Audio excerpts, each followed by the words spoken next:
So here's a little issue we have in America today. There are currently about 250,000 people a year who are dying in our hospitals due to preventable deaths. And I'm not talking about negligence, I'm talking about little accidents, right? I'm talking about the doctor in the morning not properly briefing the doctor for the evening. I'm talking about things that we can't sue anybody. There's nothing that we can see that's wrong. But there's 250,000 preventable deaths every year. That's about 20 747s going down every single week. That's what's the equivalent to.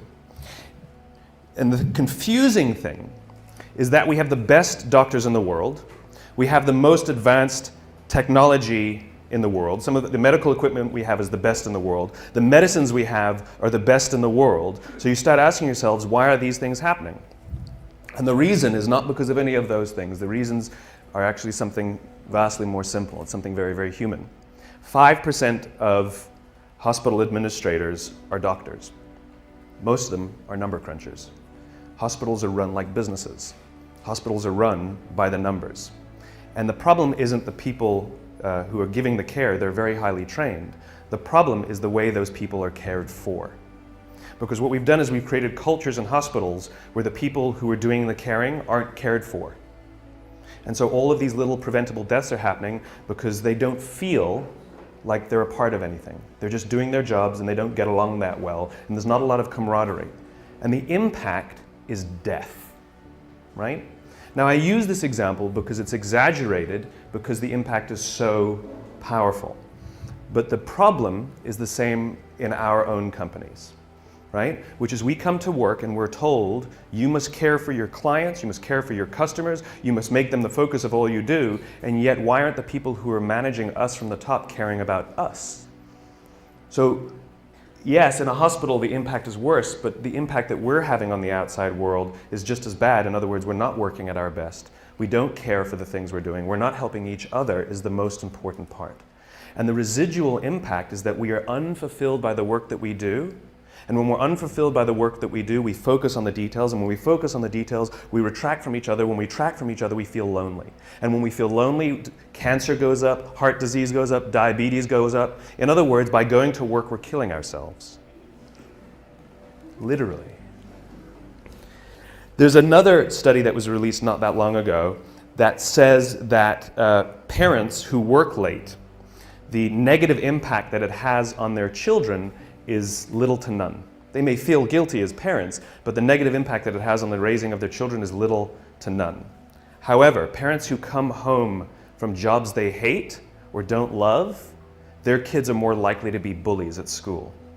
And now you think about the bullying epidemic we have in America, right? Where there's this disturbing number of young children who are killing themselves, suicides, because of bullies.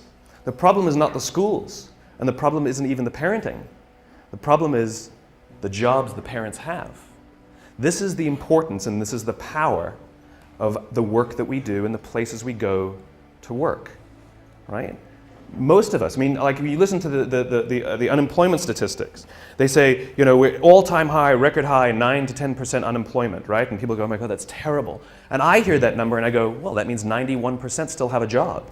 Right? Now, granted, we want to get that employment number up, but that means 91% are still going to work. The question is how many of them are coming home fulfilled by the work that they do, and how many of them are waking up inspired to go back to work the next day. If we don't love our works, we don't look out for each other, and if we don't look out for each other, we feel lonely. If we don't feel lonely, all these negative things happen. So what example can I share with a creative audience about how to change this? The United States Marine Corps. I had the great honor last week of spending a week with the Marines. I spent a couple days at Camp Lejeune, and then I went for a few days to Paris Island to watch them go through boot camp. And this is it's a remarkable, remarkable human experiment that they're doing. And even though they know what works, they don't know why it works, but they don't need to know why because they know that it works, right? But what's happening is they're taking a group of strangers, people who don't know each other, who are showing up, and within a very, very short period of time, learn to trust each other so much that they would give their lives for each other. right? And we know, anyone who's ever worn a uniform knows that no one runs into battle for God and country. It doesn't happen. It's for the guy to the left of me and the guy to the right of me. That's the reason they do what they do, right? And these sort of remarkable stories of heroism where people rush into very, very dangerous situations to save others. And they always ask the question, why did you do it? Why would you risk your life? Why would you put yourself at risk for them? And the answer is always the same, because they would do it for me. In other words, what gives them the confidence to put themselves at great risk is the knowledge that someone would do the same for them.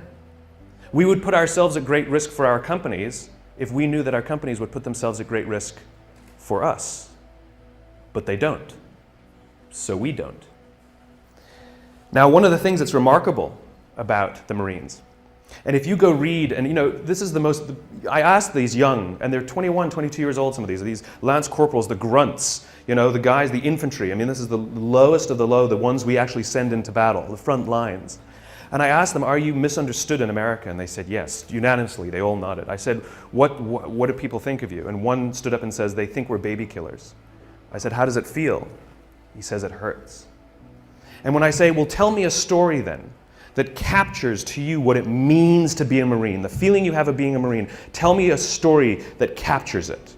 And I expected to hear stories of, I took a hit and somebody saved me, or I ran into a firefight and pulled somebody. I expected these stories of heroism.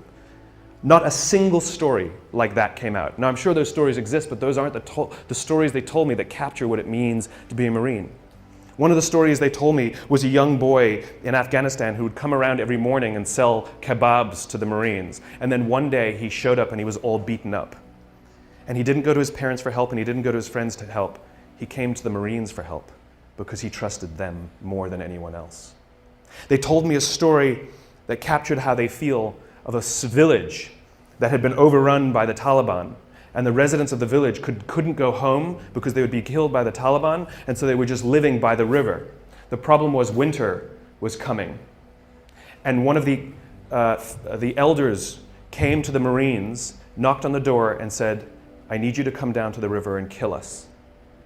And the Marine said, what are you talking about? He says, if we go back home, we'll be killed by the Taliban, and if we stay out there, we're going to die slow deaths this winter. It's easier if you just come and kill us, please. The Marines overran the Taliban village, pushed the Taliban out. A year later, they went back to this village and people were playing volleyball. These were the stories they told me that capture what it means to be a Marine.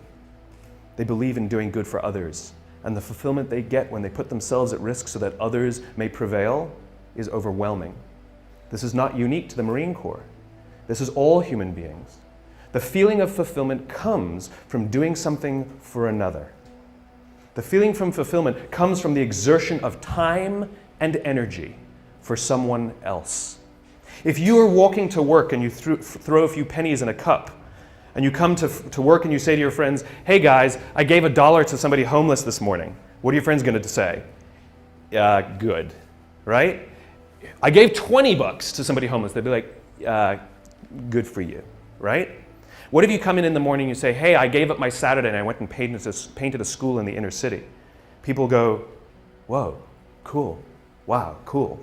And all of a sudden, not only are they inspired to do something good themselves, but the feeling that you have persists. The amazing thing is that when we do good for others, it actually inspires others to do good for others. This is provided for us primatologically, anthropologically. It's all part of the survival of the species. Sex feels good so that we'll do it, so we can procreate and perpetuate the species.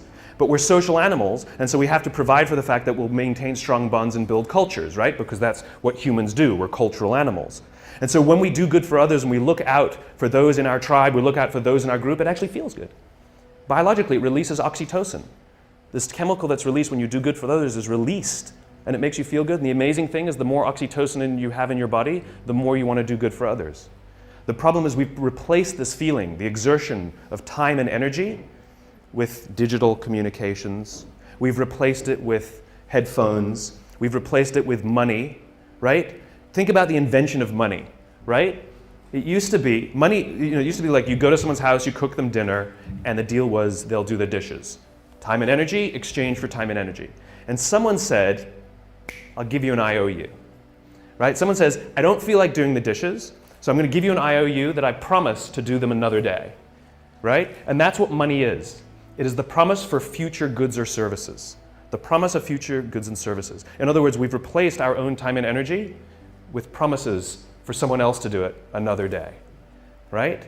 In other words, there's no exertion of time and energy. And so the feeling people get is that I did something for you and you did nothing for me. You replaced it with a piece of paper, with an IOU, with a promise for future goods and services. The way we find fulfillment is by doing good for others. So how do the Marines do it? How do you get people to do good for others? We all know this. Intellectually, we know that it's good to do good for others, but why don't we do it then? Why don't we do it? And what the Marines learned is something that I completely did not expect. They can't just yell at these guys to help each other. That's not what happens. There's a few things that they have to do first. So we all have heard of the obstacle course, right? The Marines have a thing called the obstacle course. And this is where they build anaerobic strength and aerobic strength, muscle strength, and it's timed and all of this good stuff. They have another course called the confidence course, and it's never timed. And most of the obstacles on this course cannot be completed by yourself. They must be completed in teams. You have no choice. That's just how it's designed. And what they say is the first 2 weeks of boot camp, everybody's there to outdo each other and prove that they're strong. Just kind of like when we start in a job, we want to show how great we are, we'll work a little harder, we'll do good work, look how good my design is, right? It's all about us and how good we are, right? But they keep putting them in situations where they can't do things by themselves. And what starts to happen very slowly, they said after about 2 weeks, they start cheering for each other. Now they get in trouble when they do, but they start cheering for each other. And then before too long, you see them organically start helping each other. And what happens is if there's one person who's weak and refuses to help the others, or even if there's one person who's strong, who's, I was the star college athlete, and they get to the end of every obstacle and they just stand there and wait for everybody to finish and they don't help each other, what starts to happen is organically the group starts to ostracize that person. Organically, they get ostracized until they learn that the only way that they will get through this thing, the only way they will survive boot camp, is if they ask for help because they have no option. The problem is, no one will help them until they're willing to help another. It's the deal we have to make. It's called vulnerability and risk. We have to take the risk to make ourselves vulnerable. Yes, you might do something for someone else and they may not do something back for you. That's the risk you run. That's the risk you run. It's not about giving everything to them and sort of huge, big, overwhelming risk. It's about little things and little things. It's like going on a date, right? It's like if I went on a date with somebody, I came home and I said, after one date, I said, I'm marrying her. And people are like, what are you, nuts? I'd be like, I'm in love. They're like, but this is crazy. I'm like, I know, I'm in love, She feels the same way. We both know it's nuts, right? Now you know that you're going to be like, go on a couple more dates, right? We know instinctively that the strong bond that needs to be created first takes more than a week, right? We know that, right? But if I've been dating somebody for 7 years and we haven't, married, you'd be like, dude, what is wrong, right? In other words, we know that it takes more than 7 days and we know that it takes less than 7 years. The problem is, we don't know how long it takes. It's somewhere in the middle. All human bonds are the same. Like when you show up at work, when you show up for the first time, when you're new, don't expect that people will look out for you and they won't expect you to look out for them in 7 days. It won't happen. But if you've been working at a job for a few years and you don't have the absolute confidence that if you turn your back, you will not get stabbed, you can rely on somebody, you can give them something, nothing will go wrong, you will share the credit, no one will throw you under the bus. If you don't have that in a few years, something's wrong. Something's wrong. I don't know how long it takes, but I know that's more than a week and I know it's less than 7 years. And the Marines fundamentally understand that before anyone is willing to put themselves out for another, they have to have self-confidence. Real self-confidence. You have to be confident in yourself and your own ability before you're willing to help another. If you're insecure at all about your own ability, it's sort of a paradox, right? How can I overcome my confidence, my self-confidence? And we all have ego issues at all times, we all do, right? But if I'm not confident in myself, I won't help another. It's a paradox because then we need someone to look out for us before we're willing to help our peers, right? This is what management is supposed to do. The drill instructors, the school, they are there, our parents, they are there for one reason and one reason only, to help us feel strong and good about ourselves. But look at the way we talk to each other. Look, a budget's been cut. And so what do you get told? I need you guys to do more with less. Right? That's what we're told. Hey guys, I need you guys to do more with less. That's what we're told by our clients, by our bosses, by our parents. This is what we're told, right? That's like your parents telling you when you're young, I know you're stupid, figure it out. Right? You're not as smart as the other kids. What do you want me to do? Right? It's the exact same thing. I need you to do more with less. Right? What we need to be telling people is, I need you to do more with what you have. Right? You have capacity, you have strength, you have talent, you have ability. I need you to do more with what you have. We don't celebrate what we've got. We criticize for what we don't have. This is the responsibility of management, to take us under their wing and help us understand our own value to ourselves. Close your eyes and think back to high school. And think of that one teacher who took you under their wing and cared for you and looked after you and helped you realize that you are capable of more than you thought you were. And you probably are the person you are today in some part because of that person. Right? Do you have that name? What's the name? Tell me the name. Tell me the name of the teacher. Okay, give me the name.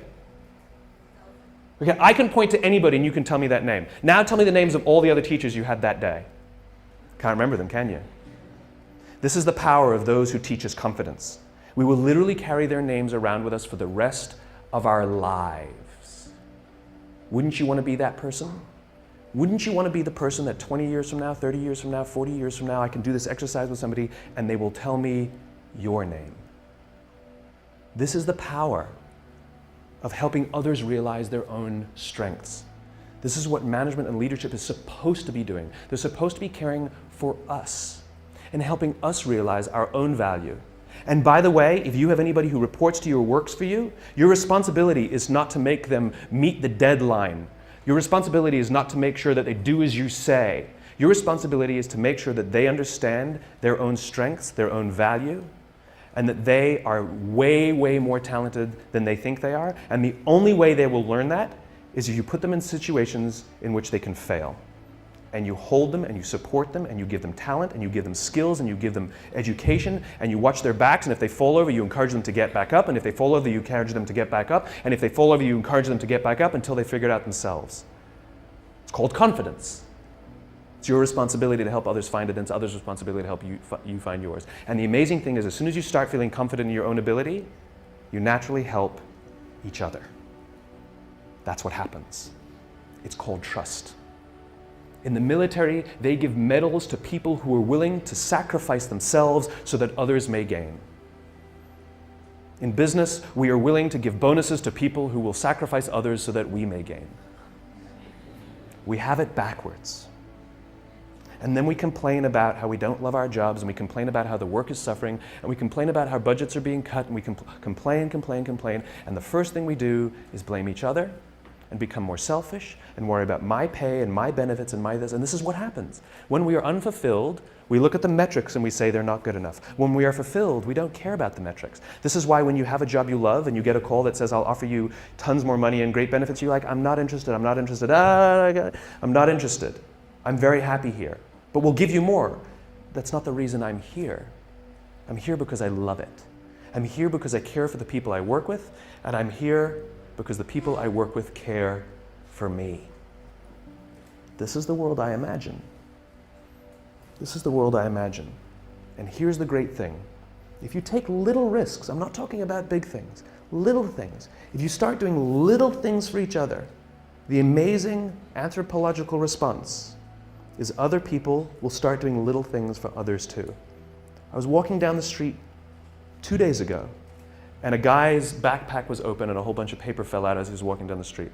And I happened to be behind him, and so my friend and I just we were in mid-conversation, and in mid-conversation, we never even stopped talking. We just bent down, sort of helped him gather his papers, hand them back to him, sort of pointed out that his backpack was unzipped, and he said thanks, and we walked on. It was like no big deal, right?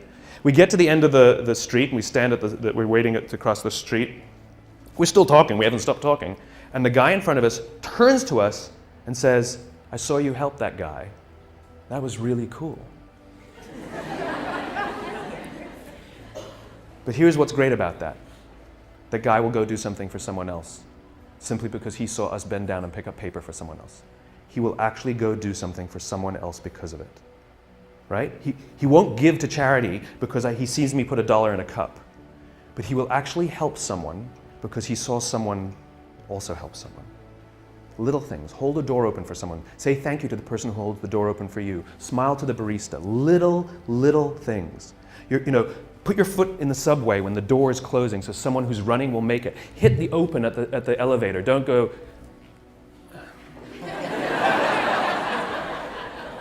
or pretend you didn't see. That's the best one. Oh, I would have if I saw. Sorry. Right? Do it. A little time and a little energy. And you'll find around work that people give a little time and a little energy back to you. And you'll give a little more time and a little more energy. You go for a coffee with someone. Then you go for a 2-hour coffee. Then you go for a coffee and a lunch. Then you go for a lunch and a dinner. Then you go for a dinner and a movie. And then you sleep over. And then you sleep over 2 nights. And then you go on holiday together. And eventually you get married. Right? It's slow. It takes time. And we can't rush it. If when we rush it, it's all fake. Do things for others and watch how much others do for you. Go get yourself a cup of coffee from the coffee machine in the morning. Make one for someone else. It takes a little extra time. It takes a little extra energy. That's the point. That's the point. And here's the best part. You will feel so good at the end of the day. So good. Thank you very much. Thank you.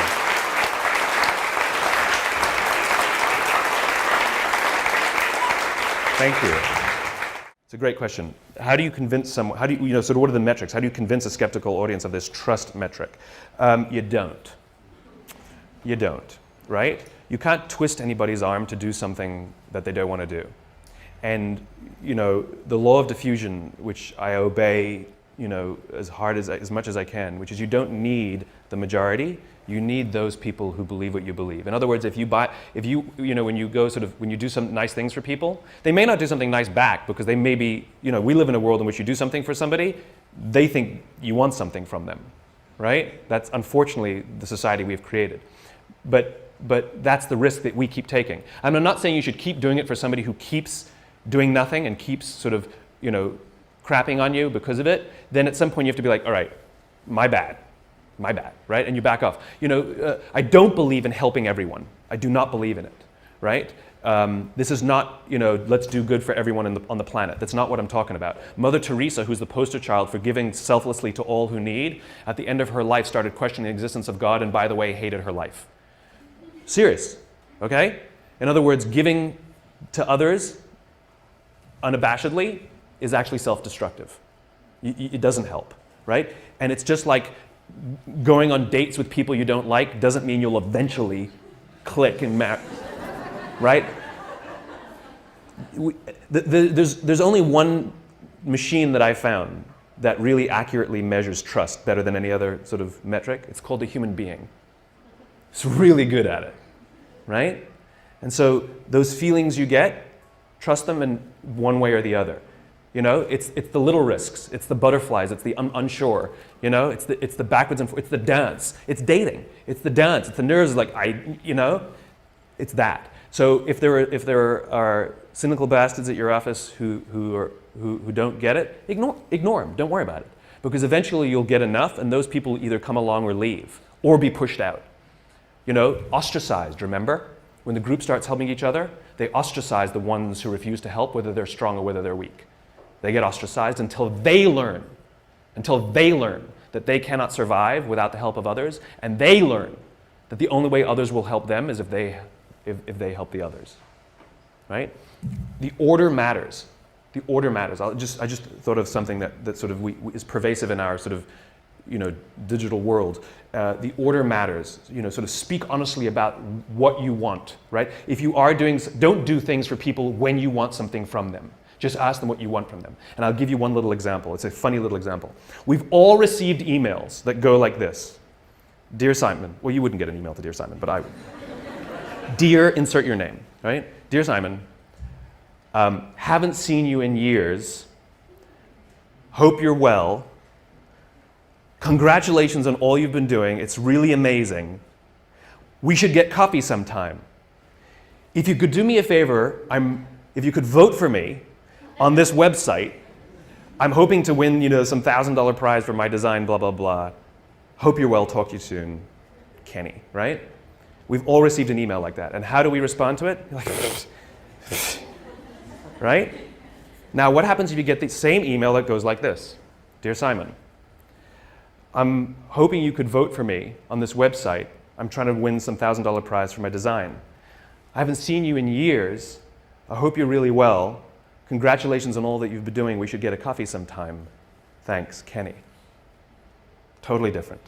In other words, when we know why you're emailing and it comes first, it has a remarkable impact. We know that all those pleasantries are just buttering us up to get to what they want, right? But if you come right out with what you want, we're actually very grateful for the pleasantries, right? It's the same thing in human interaction. Don't give someone a cup of coffee if you need a favor back.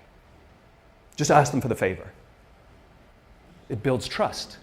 I can't trust you every time you do something nice for me. I think you want something from me. I won't trust you. And this is what companies do to us, right? Well, we did this for you. Why won't you do this for us? That's not how it works. Generosity, bending down to pick up the papers, holding the door open for someone, is expecting nothing in return, ever.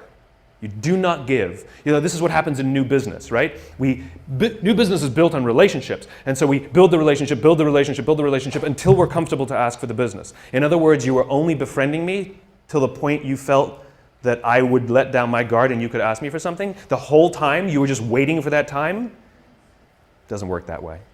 If you actually want to build relationships, you build relationships without wanting anything. And that's how you build trust. You want to know why the Marines gave me this incredible access? I mean, literally, they said, Simon, anything you want to see, you got it. Anything you want to do, you got it. You can go. We went past signs that said, no observers, no civilians beyond this point. I'm like, can I take pictures? They're like, go ahead. You should see some of the pictures. They're unbelievable, right? I'm like right in there, Marines coming at me. We went out to the Crucible, and they're all like, they were like rolling in the dirt and like, going under barbed wire, and I'm like, I'm not joking either. They're like, unprecedented access that journalists would be jealous of. Do you know why they gave it to me? Because in all the time that I've been visiting with Marines and having meetings with them, I've never asked for anything. I don't want anything, and I don't have anything to sell. I just keep showing up and say, what do you need? How can I help? And at some point they said, when I called them and said, I need a little favor, because they know I haven't been waiting for the favor. It's the time now that I have a little favor. They go, absolutely, whatever you need. It's called human relationships. Companies don't do business with companies. People do business with people. Your company didn't win IBM as a client. Somebody who likes somebody said, we'll hire you. And if they didn't like you, they're just, they're playing roulette. Well, we're betting that, this will work out. Those are the weak relationships. Yes? How do you deal with the boss who's a jerk or at least not getting it? The more we give, the more it inspires others to give. But the more selfish we are, the more others become selfish around us. And so those are organizations in which selfish behavior prevails. And so we see the residual effect, which is they make decisions that ultimately screw us. They destroy our economy because of their selfish behavior, right? We know this is what happens. Same in politics, right? And the answer is, don't worry about it. I know it sounds silly. And your first question is, do I talk about these things to them? I will talk to anyone who will listen. But I don't talk to people who don't want to listen.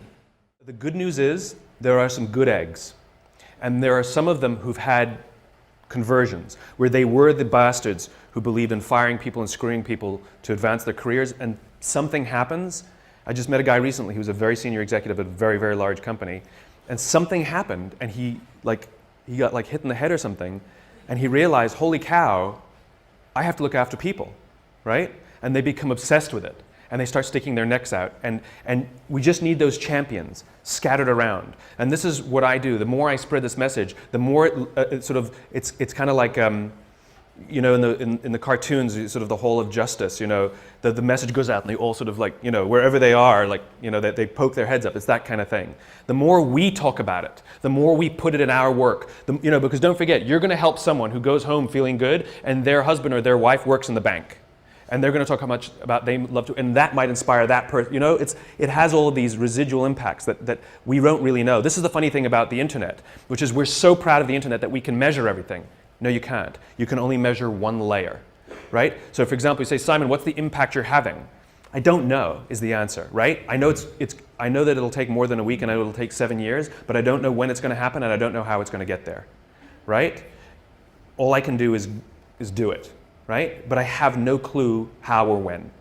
And so, for example, I can measure book sales and I can measure how many hits and I can measure how many people have watched a TED Talk and all of this, but I can't measure, you know, that TED Talk being shown to a room of 50 people, and one of those 50 people doesn't buy a book, doesn't watch a TED Talk, doesn't do anything, but goes out and does something good for somebody else. I have no way of measuring that.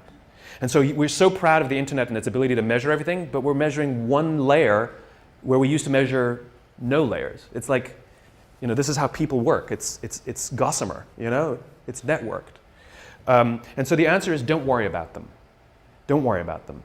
Worry about the people who you can care for, who you can give to, and when we reach a critical mass in society, it will tip, right? And if you don't believe me, the reason it is the way it is now is because it tipped the wrong way. There was no such thing as massive layoffs as business strategy prior to in the 1980s. It just wasn't done. It was done here and there, but it wasn't strategy. The idea of using layoffs to balance the books is a relatively new phenomenon that came for the increase of selfishness in the Gordon Gekko greed is good 1980s boom, right? This was also the same exact period, the 1980s, where the theory of shareholder value was put forward, right? Because they had all of these people buying large companies and installing professional managers to run the companies that they bought, that they invested in, and they had a problem, which is those professional managers were paid for by the company, and those professional managers cared for the employees and the customers. And so the investors said, how do we protect our investments? We've got an idea. We're going to give them equity in the company and bonus them based on the performance, right? And so the shift happened where the CEOs started caring more about the investors and stopped caring about the customers and the employees. Those were theories introduced by some Harvard professor in the 1980s. We can push it back the other way, right? We can push it back the other way. But we just have to, and there was just the other day, which company was it? One of the large banks where the shareholder, Citibank. Yeah, Citibank. The shareholders majority shareholders voted against a fat pay package. That's unprecedented. It has never happened, even in hard times, even when the company's doing this, the shareholders it's just sort of a cursory thing where they approve the $15 million bonus for the CEO. They voted against it. It's non-binding, but it sends a shot across the bow saying shareholders now want you to be bonused if you do something good for others. Even if the others is us. All right? The point is that it's starting to crack. And so let's just stick our finger in the crack, you know? Make sure that it keeps cracking.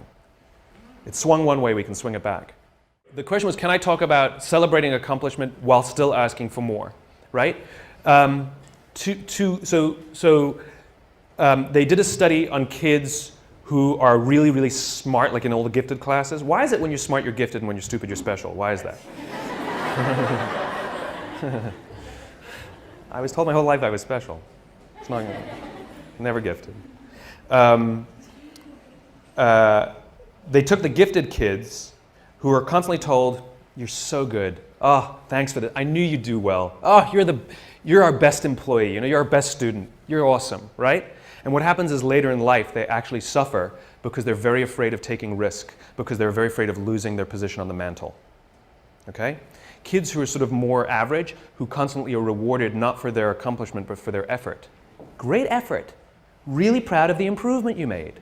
What they find is they do very well in life because there's no shelf, there's always more. There's more effort, right? And so you want to reward and acknowledge effort.